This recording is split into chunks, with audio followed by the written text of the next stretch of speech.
عبداللہ ابن عمر رضی اللہ تعالیٰ عنہ د رسول الله مرکی حدیث را نقل کوي فرمای چې کله الله جل شانه جنت پیدا وکړو نو الله ته فرمایل تکلمی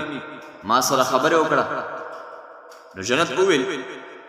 سعد من دخلني یعنی هغه څوک چې مال داخل شي هغه نیکبخت انسان هغه خوش قسمت انسان نو الله ته فرمایل وعزتي وجلالي لا يسكن فيك ثمانية نفر من الناس زما دې په خپل عزت او په جلال قسم وي چې اته قسم خلک پتا کې نه داخلي اول هغه شرابي سړی چې هغه همیشه شراب څښي همیشه شرابي سړی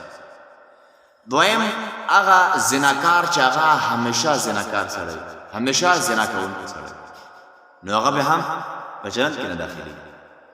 دریم چغلخور سړی چې هغه یو مسلمان او د بل مسلمان په منځ کې داسې خبرې کوي او شیطاني کوي چې د هغې د وجې نه د هغوی په منځ کې بغض او کینه جوړېږي د هغوی د منځه اختلافات جوړېږي د هغوی تر منځه محبت ختمېږي څلورم قسم هغه سړی چې هغه خپلې ښځې له پردي سړي راوړي یا په زنا باندې ویني چې دا زنا کوي خو دی منې کوي نه الله جل شانه به دغسې د اوس سړی هم په جنت کې نه داخلي پنځم ظلم کوونکی عسکر هغه چې هغه ظلم کوونکی او شپږم مخنث یعنی بدکار هجړه هغه هجړه چې هغه بدکار وي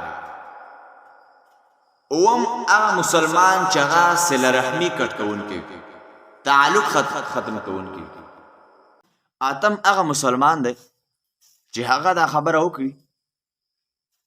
چې کچر زه دا کار ونه کړم نو په ما باندې د الله تعالی عهد ده او د هغې نه بعد دغه مسلمان هغه کار پوره نه کړي نو محترمو دغه اته کسان به الله جل شانه په جنت کې نه داخلوي